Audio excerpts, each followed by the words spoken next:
Iniciamos con el repaso de lo que es la introducción a la anatomía humana. Habíamos visto en la introducción a la anatomía humana, en primer lugar, la definición de lo que es la materia en sí. Habíamos visto que la anatomía puede tener varias definiciones dependiendo del autor. Habíamos visto que la anatomía presentaba dos características.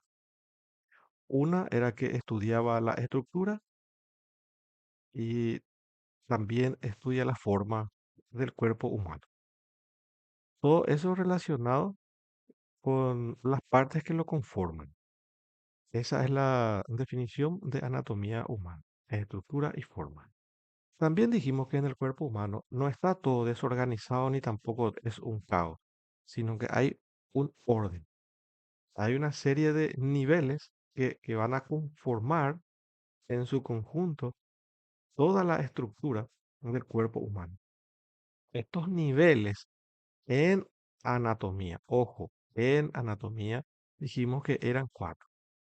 Teníamos el nivel celular, el cual está formado por las unidades básicas de la vida, que son las células, el conjunto de ellas que forman los tejidos, también esa agrupación de tejidos forman órganos, por ejemplo, como el corazón, hígado, etcétera. Son células parecidas, células que tienen funciones similares, que funcionan de manera coordinada entre sí. También una serie de órganos que tienen funciones similares forman entre sí los sistemas. También dijimos que el cuerpo humano estaba dividido en 12 sistemas que hacen que el cuerpo humano pueda funcionar de la manera en que lo hace.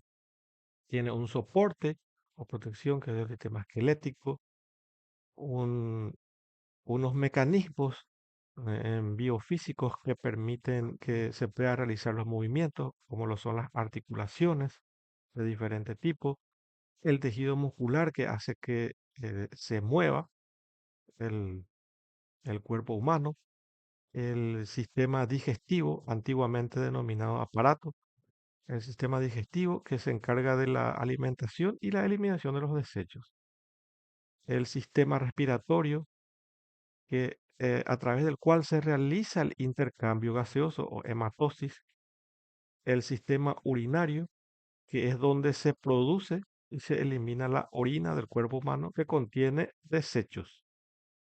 Los genitales masculinos y femeninos son los que transportan los gametos y lo que determinan la sexualidad biológica de la persona.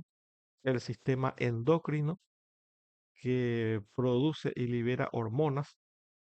El sistema cardiovascular, un sistema compuesto por el corazón y los vasos sanguíneos que conduce la sangre a todo el cuerpo. El sistema linfático que conduce la linfa, importante para el- la defensa de nuestro organismo ante agentes patógenos, con toxinas. El sistema nervioso que conduce el impulso nervioso y el sistema tegumentario que da la protección externa al cuerpo humano, que conforman la piel y sus anexos. También tenemos que hablar de la posición anatómica, que habíamos repetido que es una persona de pie. Acá tenemos con los talones unidos, las palmas de las manos mirando hacia adelante. Entonces, esta es la posición anatómica. Cuando vamos a describir un órgano por ejemplo, una parte de un sistema, siempre se realiza en esta posición, en posición anatómica. También hablamos de la planimetría en anatomía. La planimetría se refiere a los planos imaginarios, en los cuales está dividido el cuerpo humano y también se puede hacer lo mismo con los órganos, etcétera. Dijimos que teníamos tres ejes. Los ejes son estas líneas punteadas. Cada uno de estos tres ejes son perpendiculares entre sí. El eje cráneo caudal, que va de arriba para abajo, Eh, Lateralmente tenemos el eje lateral y este eje que va de adelante hacia atrás es el eje anteroposterior. Esos serían los ejes. Bueno, estos ejes son los que posteriormente van a formar los tres planos: el plano sagital, el plano frontal y el plano transversal o axial. También se puede decir que es horizontal. Estos tres planos, a diferencia de los ejes son solamente una línea punteada, una línea que tiene una sola dimensión. Sin embargo, los planos presentan dos dimensiones, presentan un ancho y una profundidad. Acá también podemos ver la aplicación de la planimetría en anatomía.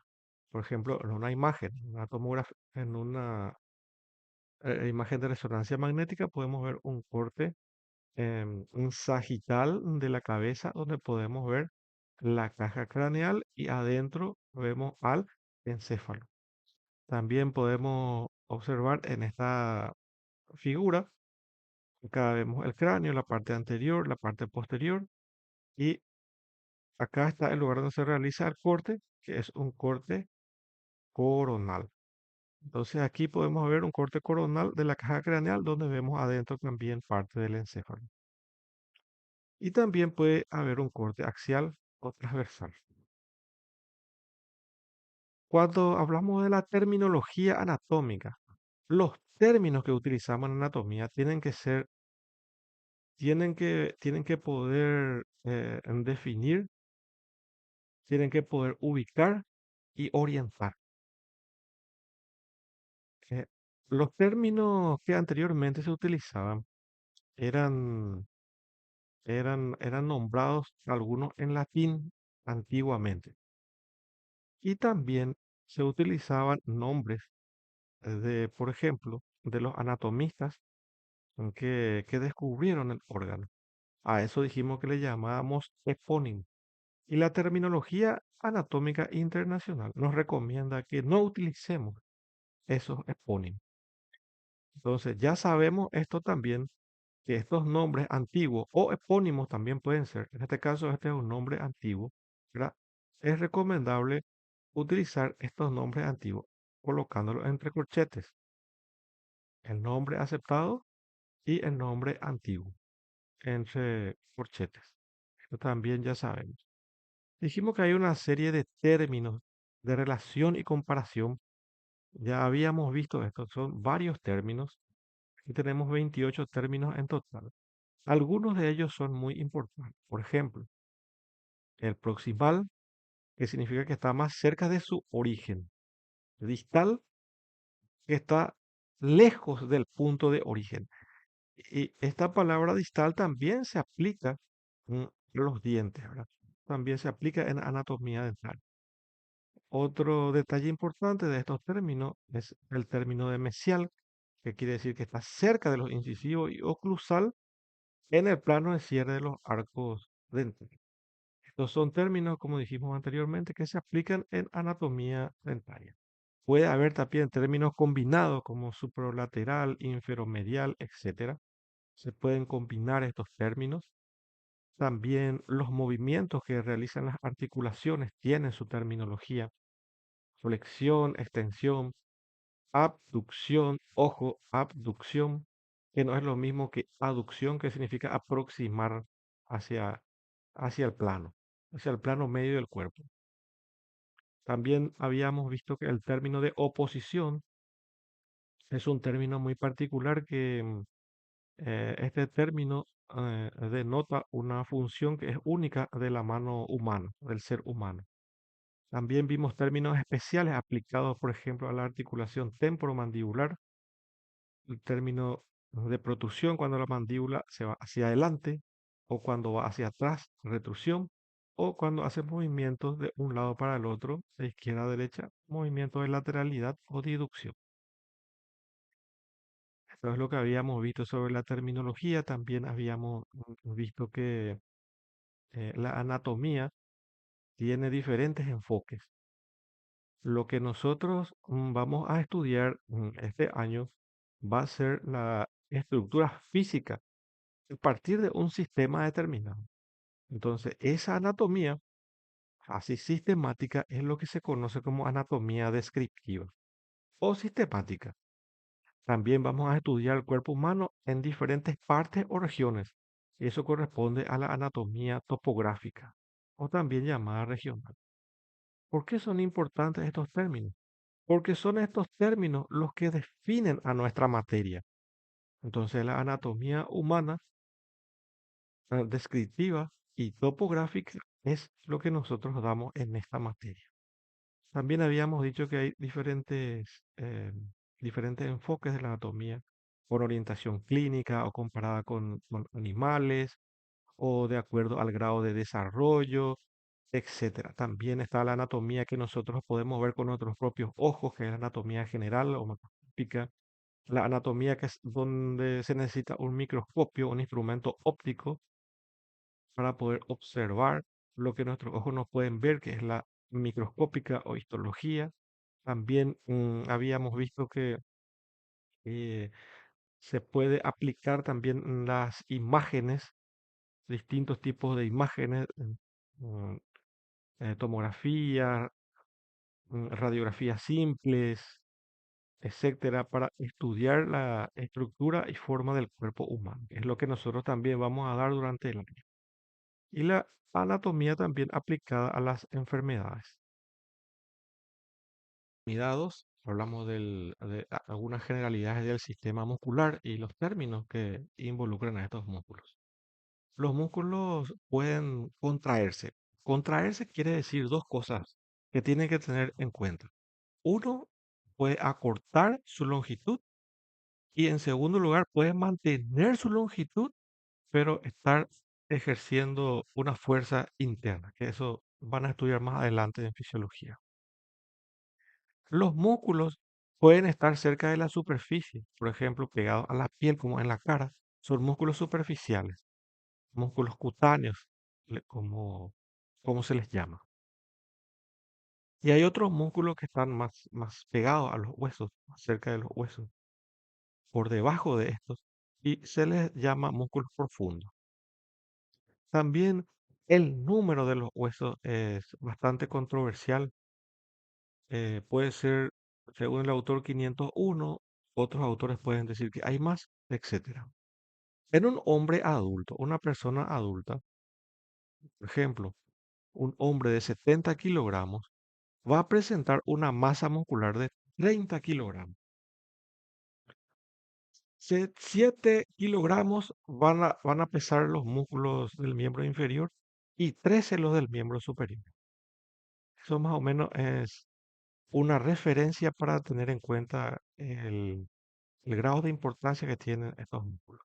El color de los músculos generalmente es de color rojo o rojizo debido a la hemoglobina, el flujo sanguíneo que llega a ellos, pero también existen fibras musculares que tienen color blanquecino. Según la forma, puede haber diferentes formas en que se presentan los músculos. Pueden haber músculos largos, anchos, cortos, en forma de anillo o anulares, etcétera. Hay también músculos que tienen dos vientres. A estos músculos les llamamos en general músculos pigástricos. Uno de ellos es el que vamos a estudiar durante el semestre. También los músculos se fijan a los huesos, se llama punto de inserción. También los músculos se pueden fijar a la cara profunda de la piel, como lo hacen, por ejemplo, los músculos de la cara. O también pueden insertarse en la mucosa o en órganos blandos, en sinoviales, fascia, también en el ojo, como los músculos del globo ocular. Estos son músculos que no se insertan en los huesos. Una parte sí, otra parte no. Los músculos generalmente se unen a los huesos mediante unas fibras, un tejido fibroso que se llama tendón. Y generalmente es de color blanquecino brillante, nacarado. Existe algo que se llama inserción de origen e inserción terminal, que solamente son los puntos donde el músculo se fija al hueso. Uno donde se origina y el otro donde termina. Pero cuando nos referimos al cuello, en el cuello es especial, porque acá la inserción es superior o es inferior, o puede ser también proximal y distal. Y las inserciones se pueden presentar de cuatro formas diferentes. Por ejemplo, a través de las fibras directamente del músculo sobre el hueso, que se llama carnosa, terminación carnosa. Pueden ser a través de tendones o tendones musculares, arcos fibrosos, etcétera. De diferentes maneras. Los anexos de los músculos son, por ejemplo, estructuras que le sirven de soporte al músculo, funcionalmente hablando. Por ejemplo, lo que le recubre al músculo por fuera o lo que le envuelve, nosotros le vamos a denominar fascia. También se le conocía con el nombre de aponeurosis, ¿verdad? Fascia aponeurosis. También tenemos una serie de vainas fibrosas y sinoviales que tienen un líquido para disminuir la fricción en los movimientos, que se encuentran en los tendones, por ejemplo. También tenemos bolsas sinoviales que contienen un líquido especial que facilitan el desplazamiento o el movimiento de los músculos. El tejido muscular, dijimos que tenemos tres tipos de tejido muscular, uno que es voluntario, estriado, como los músculos del esqueleto o músculo esquelético, o otro tipo muscular que tiene forma de uso y se encuentra, por ejemplo, en el aparato digestivo. Es un músculo que es involuntario. Y un tercer tipo muscular que es también estriado, multinucleado y es involuntario y se encuentra exclusivamente en el corazón, que es el, el tejido cardíaco, tejido muscular cardíaco. Las funciones del sistema muscular. Dentro de las funciones podemos ver que el músculo tiene dos cualidades. Una es el tono, ojo, que es cuando el músculo no está activado, sin embargo, el músculo no está totalmente flojo, sino que tiene un cierto grado de contracción. A eso le llamamos tono. También está la contractilidad. La contractilidad se refiere al fenómeno de la contracción muscular. Una se puede dar cuando el músculo está estático, no modifica su longitud y se llama contracción isométrica. En la otra, donde el músculo sí acorta su longitud, se denomina isotónica. En cuanto a lo que es la biomecánica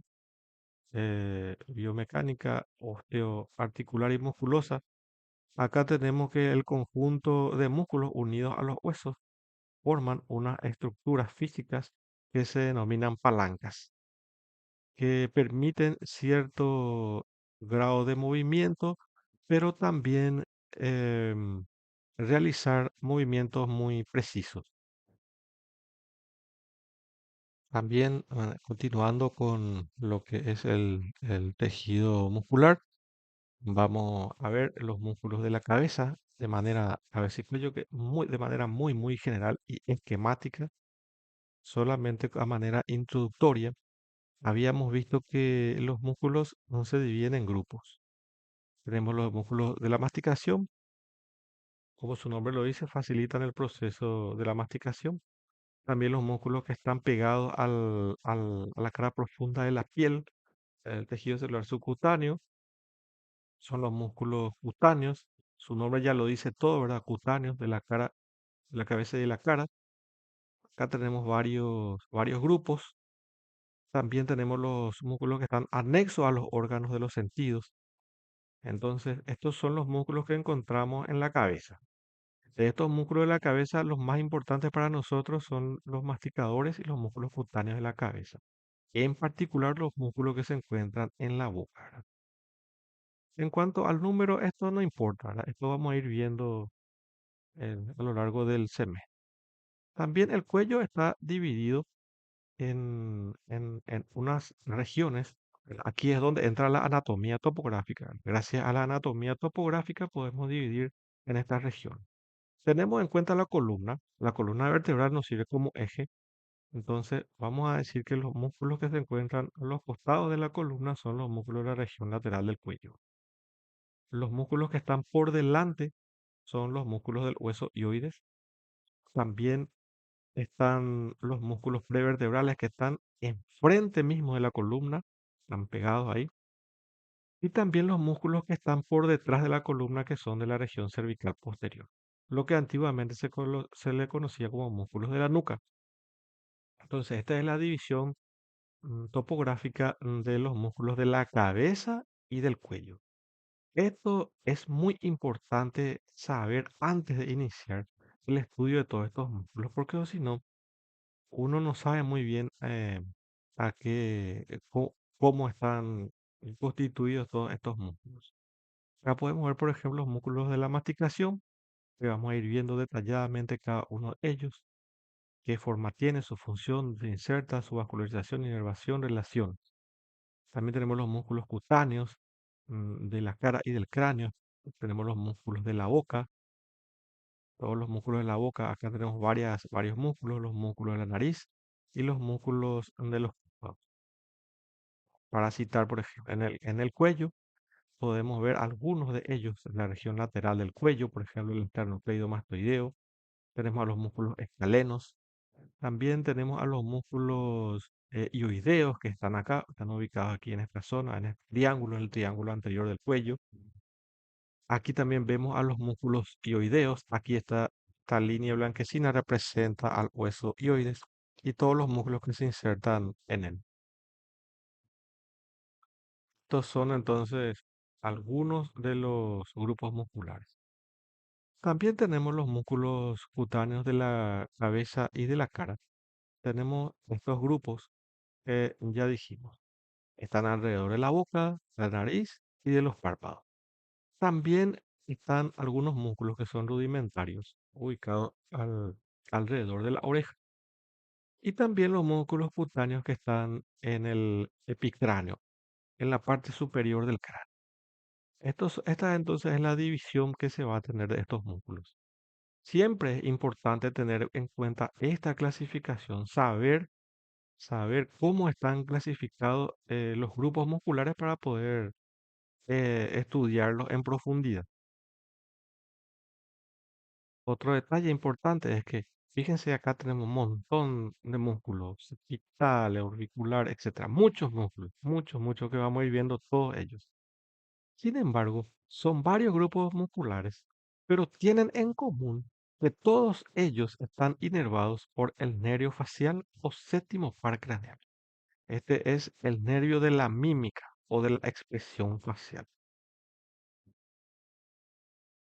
Aquí tenemos, por ejemplo, en este dibujo, la representación del nervio facial y de todas sus ramas terminales que van a enviarle unos pequeños filetes nerviosos en cada grupo muscular.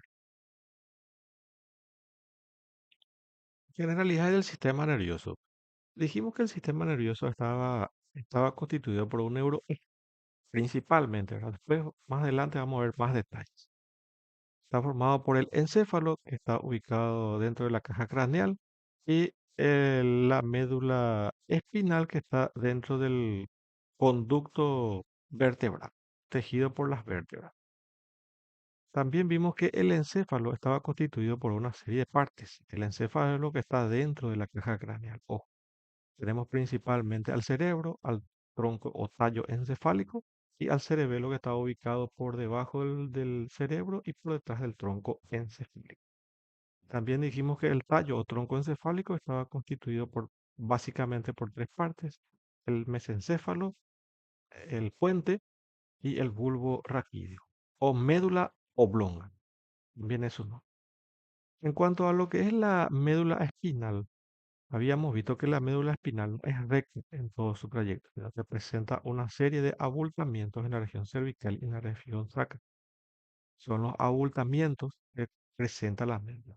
La médula también termina en esta punta como si fuera em, termina en un cono medular y posteriormente esto se dispersa como un penacho de escoba y se denomina filum terminal o cola de caballo. El neuroeje está envuelto por tres capas que se llaman meninges. En este caso, acá en esta imagen podemos ver a las meninges que recubren a la médula espinal. Recubren a la médula espinal y también a lo que es el encéfalo, o sea, a todo el neuroeje. Dijimos que eran tres. La más externa es la dura madre, la media es la aracnoides y la más interna, la que está más en contacto con la médula o con el encéfalo, es la pía madre. Entonces tenemos dura madre, aracnoides y pía madre, las tres capas de las meninges. La capa vascular, la que tiene los vasos sanguíneos, es la pía madre, la que está más en contacto con la médula o con el encéfalo. También dijimos que por debajo de la aracnoides, que es la segunda capa, hay un espacio que se llama espacio subaracnoideo, por donde circula el líquido cerebroespinal o cefalorraquídeo. Estas eran las meninges. También dijimos que el encéfalo está dividido en dos grandes regiones, anatomía topográfica, dos grandes regiones. Para eso vamos a tener en cuenta lo que es la tienda del cerebelo, que va a dividir al encéfalo en estas dos porciones. La que está arriba se llama porción supratentorial, donde básicamente está el cerebro, y la parte que está por debajo de la tienda se llama porción infratentorial, donde está aquí parte del tronco encefálico y el cerebelo, a grandes rasgos. También dijimos que el cerebro tiene su propia planimetría, en este caso el encéfalo tiene su propia planimetría y se consideran dos ejes, uno teniendo en cuenta el cerebro, un eje antero, un eje que es antero-posterior, pero ojo con los nombres. La parte que está adelante se llama rostral y la que está atrás de la región occipital le llamamos caudal. Lo que está arriba es dorsal y lo que está abajo es ventral. Si tenemos en cuenta el tronco o tallo encefálico, la parte que está por detrás es dorsal o posterior y la parte que está adelante se llama ventral. La parte que está abajo es caudal y la que está arriba es cefálica. Mucho ojo con esta planimetría encefálica que es muy importante para, para poder diferenciar dónde están las diferentes partes, por ejemplo, del cerebro. Entonces, si decimos, como ejemplo, si decimos, por ejemplo, que el lóbulo frontal está en la porción rostral del, mm, en este caso, del cerebro, entonces estamos en lo correcto. Ahora, lo que no es correcto es decir que el lóbulo frontal está en la parte anterior. Eso no. ¿Por qué? Porque hay una planimetría que se tiene que respetar. La misma cosa, ¿verdad? Esta parte que está acá arriba puede confundirnos y decir, por ejemplo, que toda esta corteza que está aquí es la parte superior del cerebro, por ejemplo. Pero de acuerdo a su planimetría, esa parte que está aquí arriba se llama dorsal. Esto es muy importante para poder entender este asunto, ¿verdad? El tronco encefálico o tallo encefálico también, ¿verdad? Todo lo que está delante de él va a ser ventral o anterior y lo que está por detrás va a ser dorsal o posterior. Son cosas particulares de la planimetría encefálica. También dijimos que desde el punto de vista del desarrollo embrionario, el encéfalo está dividido en una parte anterior, media y posterior. La parte anterior se llama prosencéfalo, la parte media se llama mesencéfalo y la parte posterior se llama rombencéfalo. Fíjense en un detalle. El rombencéfalo o encéfalo posterior está formado por el puente, la médula oblonga y el cerebelo. O sea, parte del tallo encefálico, dos tercios del tallo encefálico, por decir de una forma, y el cerebelo. Tenemos también el prosencéfalo o encéfalo anterior. Ese es el lugar donde se encuentra, eh, hablando así mal y pronto, la mayor parte del cerebro. Lo que es el cerebro en sí le corresponde al telencéfalo, donde está la corteza cerebral, etcétera. Aquí en esta imagen podemos observar, por ejemplo, las partes.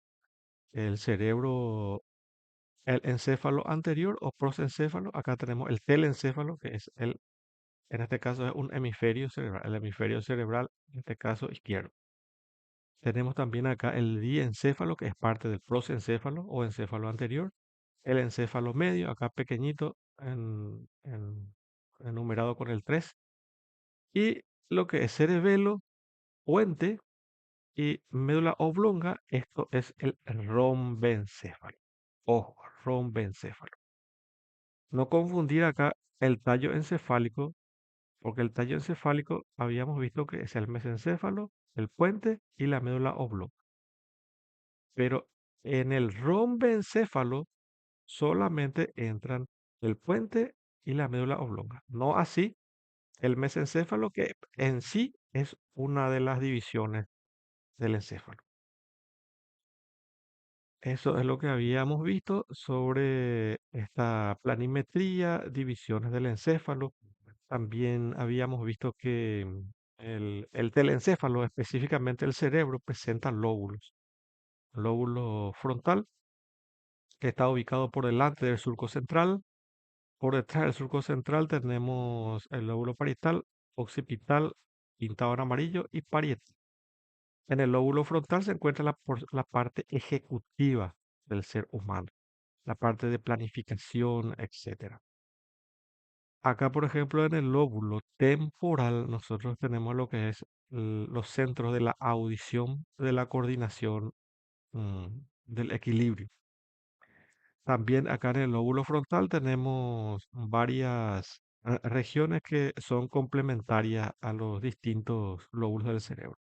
Y todo lo que sea la parte visual está ubicado en el lóbulo parietal. Aquí también se controlan ciertos movimientos, sensibilidad corporal, etcétera. Existe también un quinto lóbulo que no es visible en esta vista lateral del cerebro, porque se tiene que entrar acá en este surco lateral, o surco de Silvio. Tiene que entrar ahí para poder llegar hasta donde está el quinto lóbulo, que es el lóbulo de la ínsula. En este corte sagital del encéfalo podemos ver que el tronco encefálico y el cerebro está envuelto por esas capas que dijimos anteriormente, que son las meninges. Y aquí se puede ver un espacio, que es el espacio subaracnoideo, ojo, el espacio subaracnoideo, por donde circula el líquido cerebro espinal o cefalorraquídeo, que es producido por los plexos croideos, uno que está acá en el ventrículo lateral y otro en el cuarto ventrículo. Ahí es donde se produce el líquido cerebro espinal o cefalorraquídeo. También habíamos dicho que la dura madre presenta cuatro prolongaciones. La tienda del cerebelo, que es el tentorio que anteriormente ya les había explicado, se utiliza como punto de partida para dividir al encéfalo en la porción supratentorial e infratentorial. La O del cerebro, la O del cerebelo, perdón, y la tienda de la hipófisis.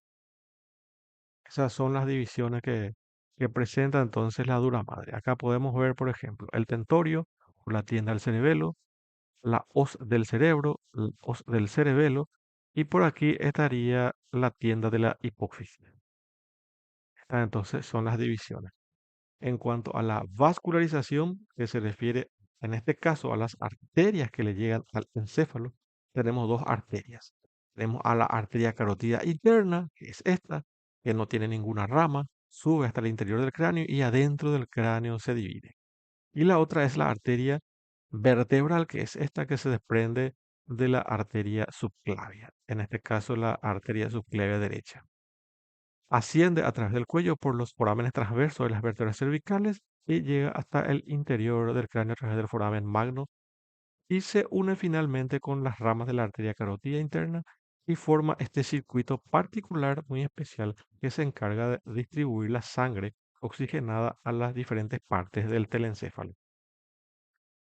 Aquí tenemos las arterias vertebrales y estas son las arterias carótidas internas. Fíjense cómo se unen y forman esta estructura, este polígono, una estructura poligonal que aparentemente parece ser un octágono, pero esos son detalles particulares. También habíamos visto que hay una configuración interna de la médula espinal. Internamente la médula espinal presenta un tejido más oscuro en el centro en forma de H, que es la sustancia gris.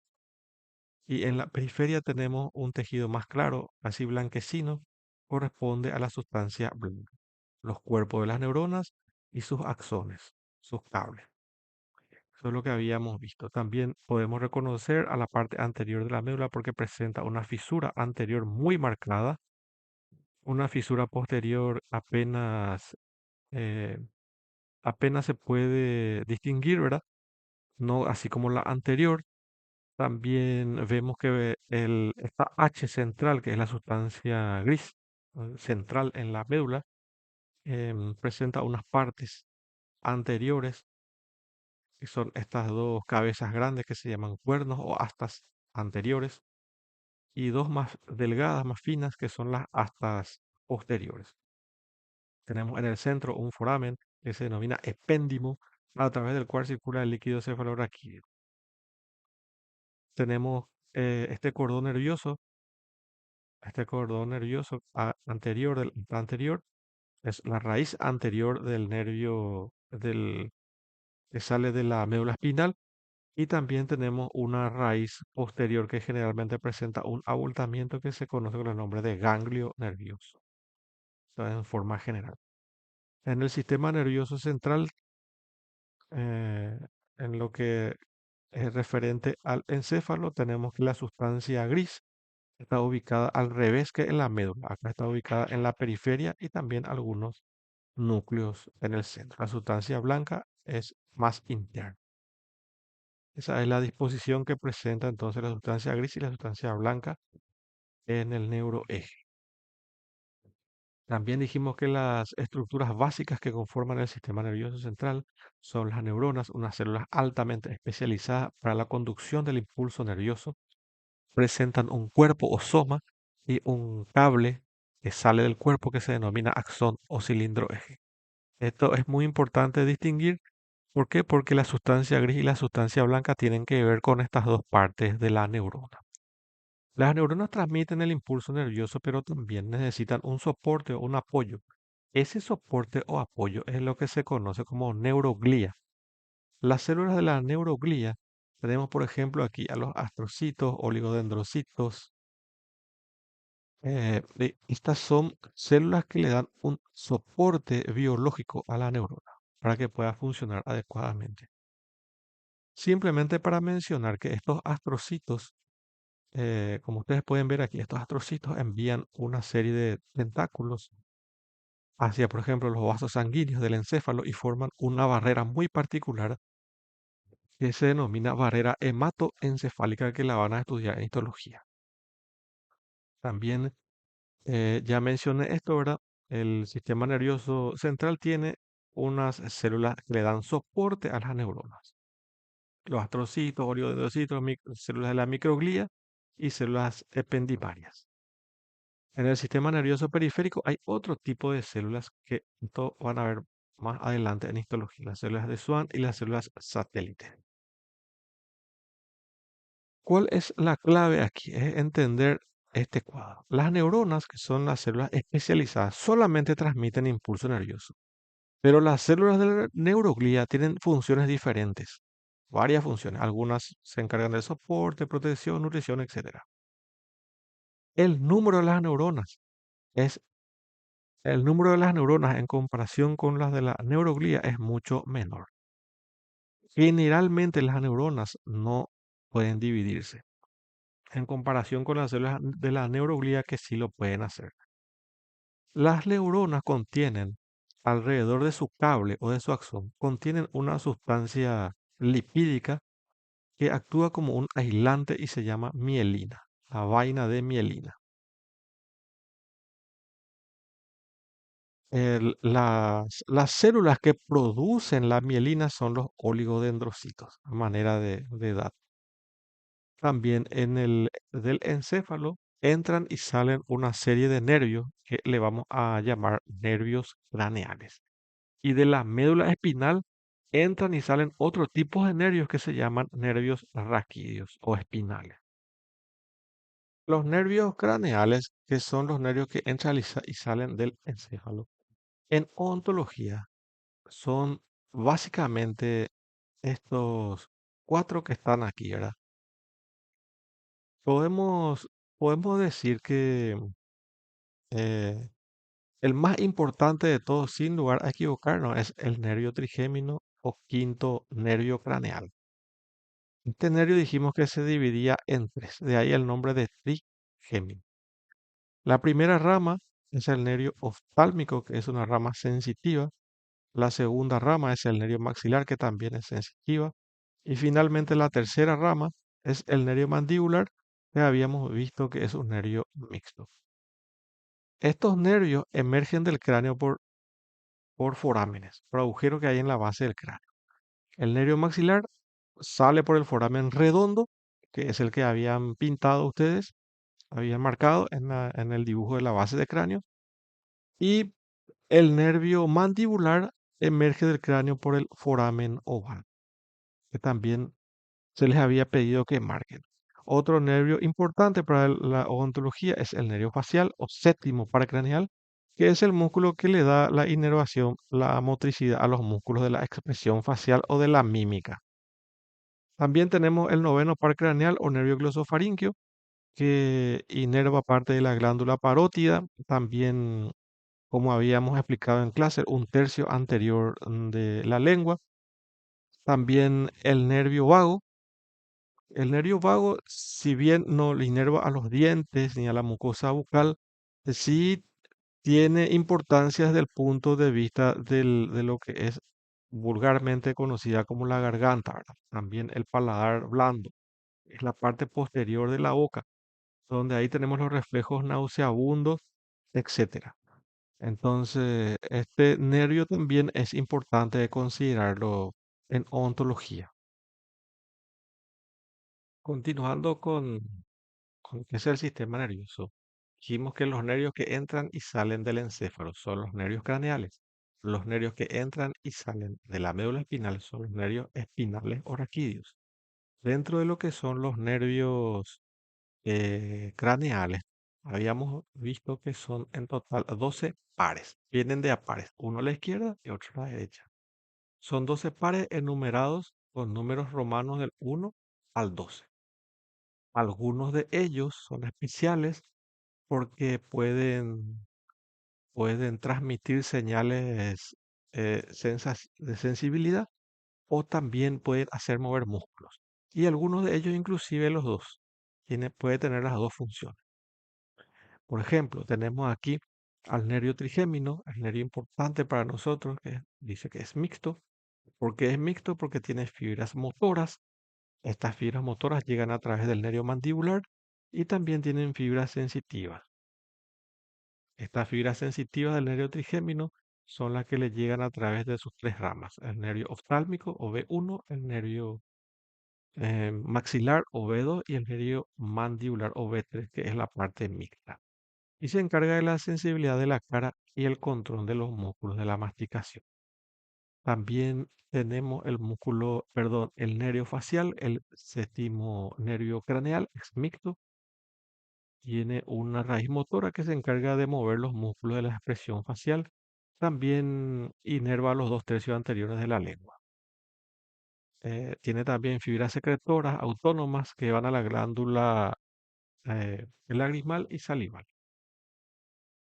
Este es un nervio mixto. Dijimos que tiene una raíz sensitiva que se llama nervio intermediario. Así también tenemos el nervio glosofaríngeo que es mixto, que le corresponde los dos, un tercio anterior, perdón, de la posterior de la lengua, el parte que ya está cerca de la garganta, por decir así de manera vulgar. A través de estos músculos se tiene el control de la deglución. que se produce al tragar los alimentos, por ejemplo, el bulbo alimenticio. El nervio vago, que también da alguna de sus ramas, algunos órganos importantes. Y en la boca da la sensibilidad a la faringe y a la laringe. La parte de la faringe que nos interesa a nosotros es la orofaringe, que vamos a ver más adelante.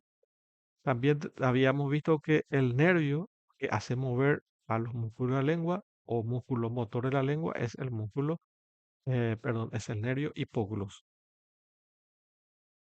Em, ya sabemos que los nervios craneales son diferentes entre sí. Algunos son sensitivos, otros son motores, otros son mixtos. Ya habíamos visto cuáles son. Por ejemplo, el trigémino, el facial, el glosofaringio y el vago, que son los que nos interesan más, todos ellos son mixtos.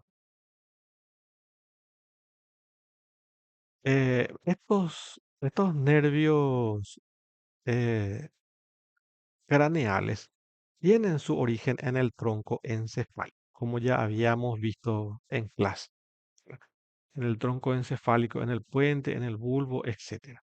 Excepto el nervio olfatorio que les había mostrado en la clase, que nace en el telencéfalo, y el nervio óptico que nace en el diencéfalo. Solamente estos dos son los nervios que nos van a, no le vamos a encontrar aquí en el tronco encefálico. Los nervios espinales, o sea, los nervios raquídeos, son 31 pares en total y se clasifican de esta manera.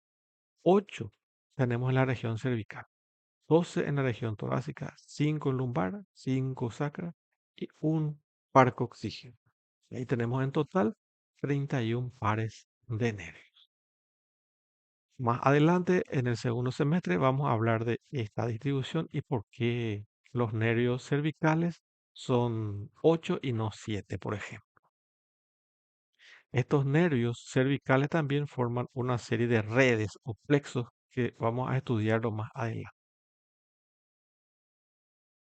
Dentro de lo que es la estructura, los nervios espinales tienen una raíz posterior, como habíamos visto en el dibujo del corte axial de la médula espinal, una raíz posterior que es sensitiva, una raíz anterior que es motora,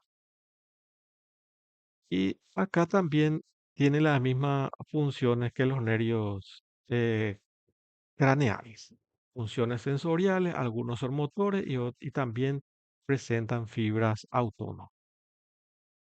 Las generalidades del sistema cardiovascular, habíamos visto que se encarga de transportar la sangre a través de los vasos sanguíneos.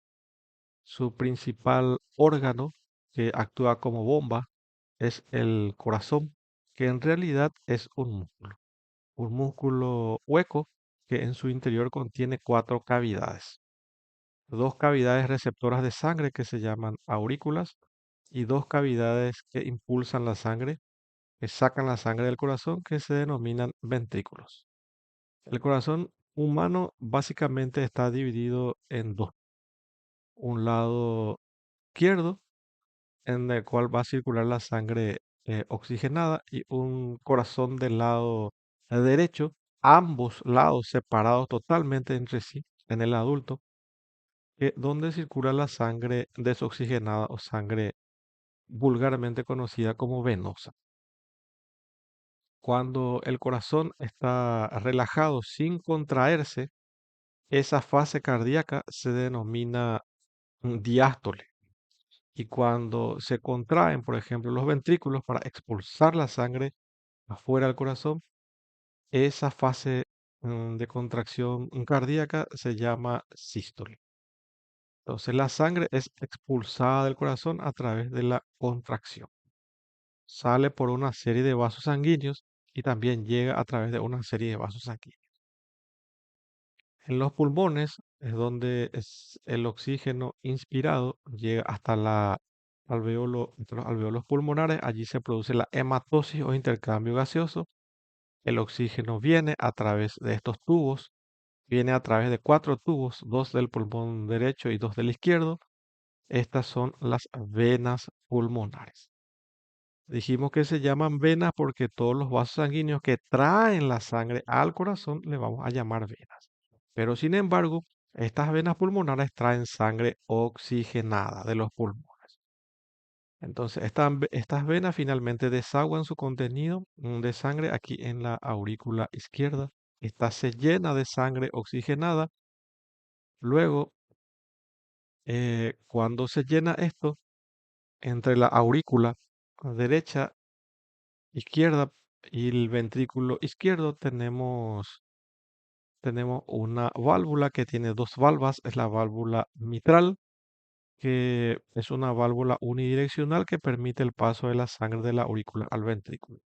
El ventrículo posteriormente se llena y una vez que se llena se contrae el ventrículo izquierdo y la sangre es expulsada del ventrículo izquierdo o eyectada a través de una válvula que está ubicada en la base de la arteria aorta, que se llama válvula semilunar aórtica.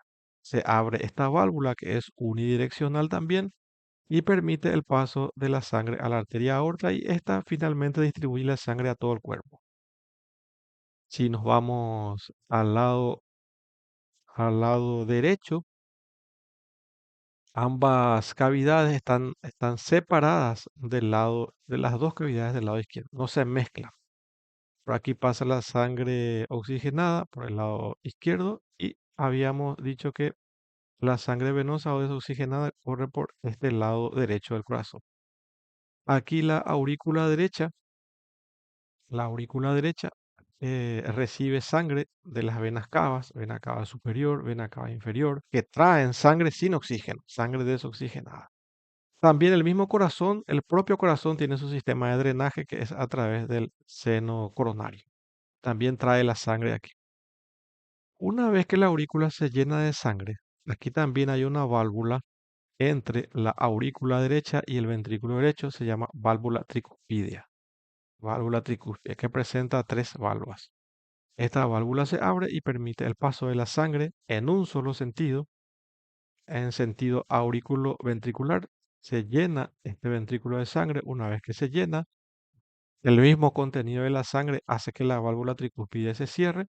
Se abre la válvula pulmonar y la sangre sale del corazón a través de este vaso sanguíneo que dijimos que todo lo que sale del corazón le vamos a llamar arteria. Entonces, como este vaso saca la sangre del corazón, se va a llamar arteria. Pero ya sabemos que en el lado derecho la sangre es desoxigenada. Entonces, la sangre desoxigenada pasa por esta arteria, la arteria pulmonar, su rama izquierda y derecha respectivamente, y van hasta los pulmones, donde se elimina el exceso de anhídrido carbónico. Y ahí en los alveolos pulmonares ocurre la hematoxis, el intercambio gaseoso. Entonces, el músculo un cardíaco tiene esas particularidades. El corazón está ubicado en el tórax, está protegido por la jaula torácica que le forman las vértebras torácicas en la parte posterior de la cuarta a la octava, el esternón enfrente y las costillas también enfrente a los costados. Esa es la ubicación del corazón en la caja torácica. Y en esta caja torácica tenemos una serie de divisiones llamados mediastinos superior, anterior, medio y posterior. El corazón se ubica aquí en el mediastino medio. Ese es el lugar donde se encuentra el corazón. El corazón también está constituido por tres capas. Dijimos que eran el endocardio, el miocardio, que es el músculo cardíaco, y el pericardio. El corazón también tiene se puede comparar la forma del corazón con un prisma, cuya base mira hacia arriba y mira hacia la derecha, y su punta mira hacia abajo y mira hacia la izquierda. Esta es la punta del corazón y aquí arriba está la base. También esto es importante destacar, ¿verdad? El peso del corazón en el adulto y en el niño. Fíjense ustedes la diferencia en el peso de un recién nacido. El corazoncito apenas pesa 25 gramos. Sin embargo, en un adulto pesa entre 200 y 250 gramos. Y en un niño, por ejemplo, de 10 años, es un poco más ligero, 100 a 125 gramos aproximadamente. Habíamos visto que el corazón tiene caras, tiene una cara anterior que mira hacia el frente, la cara anterior es también llamada esternocostal. La cara inferior descansa sobre el músculo diafragma y tiene dos caras, una a la izquierda y otra a la derecha que miran hacia los pulmones, hacia el pulmón izquierdo y hacia el pulmón derecho. Estas eran las particularidades que presentaba el corazón. También habíamos visto que el corazón tiene su propio sistema entre comillas nervioso, que ayuda a que se puedan producir los latidos cardíacos. Esa pieza central de este sistema se denomina nódulo sinoatrial, antiguamente denominado nódulo de Kate-Eaton o marcapaso. Este marcapaso tiene una serie de ramas que se distribuyen entre las dos aurículas. También eh, existe otro nodo al cual se conectan estas ramas y posteriormente pasan a los ventrículos una serie de fibras, se denominan fascículo de His, y las ramas que se distribuyen debajo del endocardio, que es la capa más interna del corazón. Ahí es donde se encuentran las fibras de la red de Purkinje. Este es el sistema de conducción, rápidamente hablando. El corazón también tiene arterias importantes que se llaman arterias coronarias, una que está a la izquierda y otra que está a la derecha. Estas son las arterias que generalmente cuando una persona tiene un coágulo de sangre es donde allí se producen los famosos infartos de miocardio. El corazón también está conectado al sistema nervioso y hace que los latidos cardíacos se aceleren o disminuyan. Ojo, el el nódulo sinoatrial o marcapaso, este es el que marca el ritmo del corazón, no el simpático ni el parasimpático que solamente aceleran o desaceleran los latidos cardíacos. También habíamos visto que el corazón tiene una capa externa que se llama pericardio, un pericardio fibroso que está más hacia fuera en contacto con los órganos que están alrededor en la caja torácica y una capa interna o serosa. Entre ambas hay un pequeño espacio virtual denominado espacio pericárdico que contiene un líquido en una ínfima cantidad, que lo que hace es disminuir la fricción entre el, el corazón y los órganos que están a su alrededor.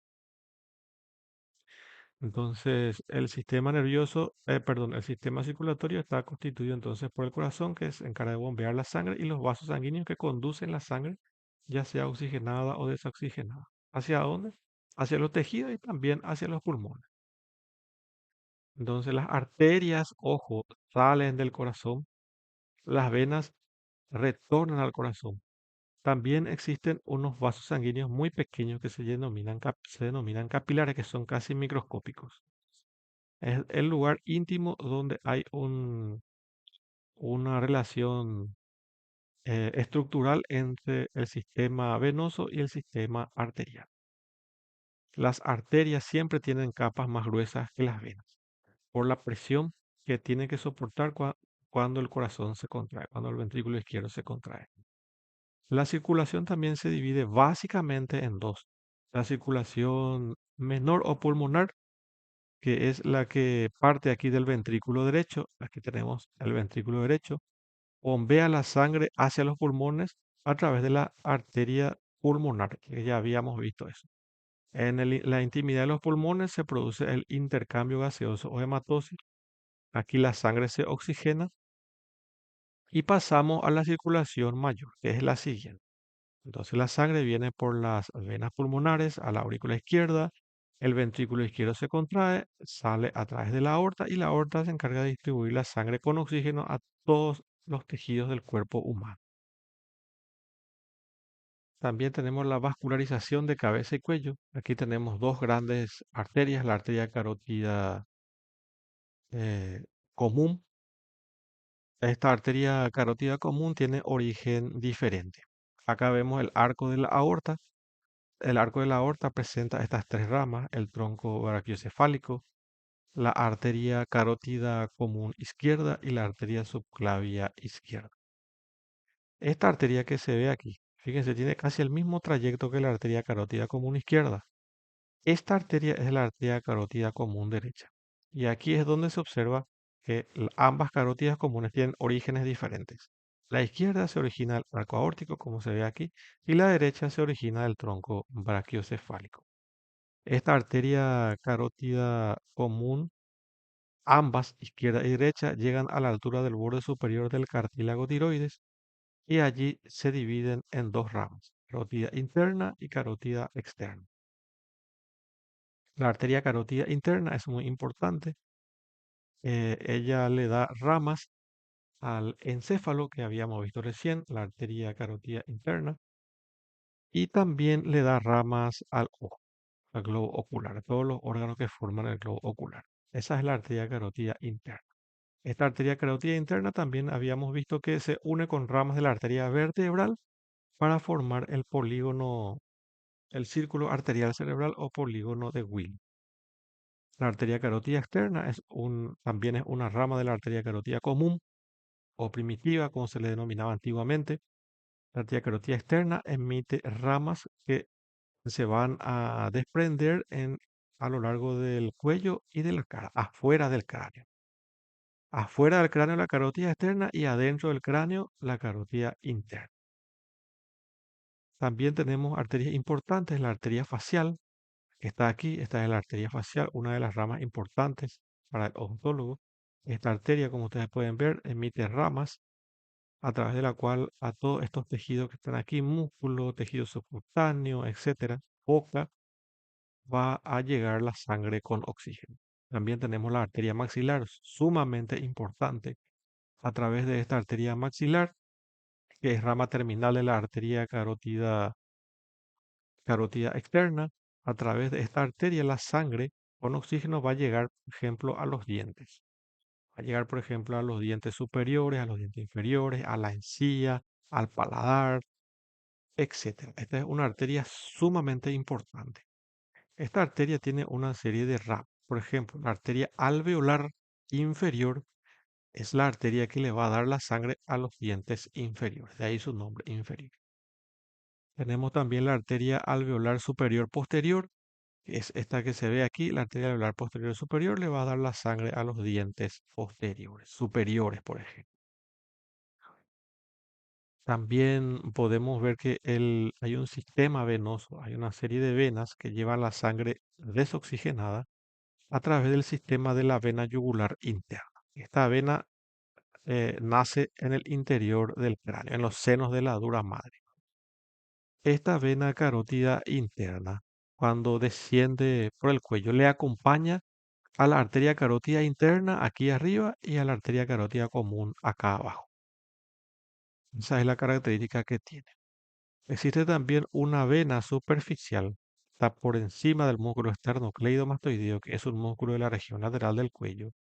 Esta vena es la vena yugular externa. Aquí vemos que está el músculo esternocleidomastoideo, por encima de él está la vena yugular interna. Si sacamos el músculo, vamos a ver que por debajo está la vena yugular interna. Esta sería la vena yugular externa que estaría por fuera. Fíjense cómo ambas venas están conectadas entre sí por varias ramas. Esto es algo muy particular del sistema venoso. En cabeza y cuello y lo que tiene que ver con lo que es la odontología, tenemos una serie de venas que forman una especie de red o una malla muy particular en la región masticadora profunda, que es el plexo venoso pterigoideo, sumamente importante cuando se trabaja en cirugía bucal. Los senos de la dura madre son una serie de venas especiales que están en el encéfalo. Todo, todo este grupo de venas se unen y desembocan y desaguan la sangre en la vena yugular interna, que es el punto final de desagüe. Y posteriormente la sangre de la vena yugular interna va a la aurícula del lado derecho. Entonces, en odontología, la importancia de conocer esto radica, por ejemplo, en la aplicación de la solución anestésica cuando se quiere trabajar en la boca. También Hay que tener presente que este sistema es importante conocer porque pueden ocurrir hemorragias que a veces son normales de los procedimientos y hay que tener presente todo este sistema para poder controlar esos casos donde se presentan estas hemorragias. Y también, no menos importante, es que a través de este sistema se pueden diseminar infecciones a otras partes del cuerpo.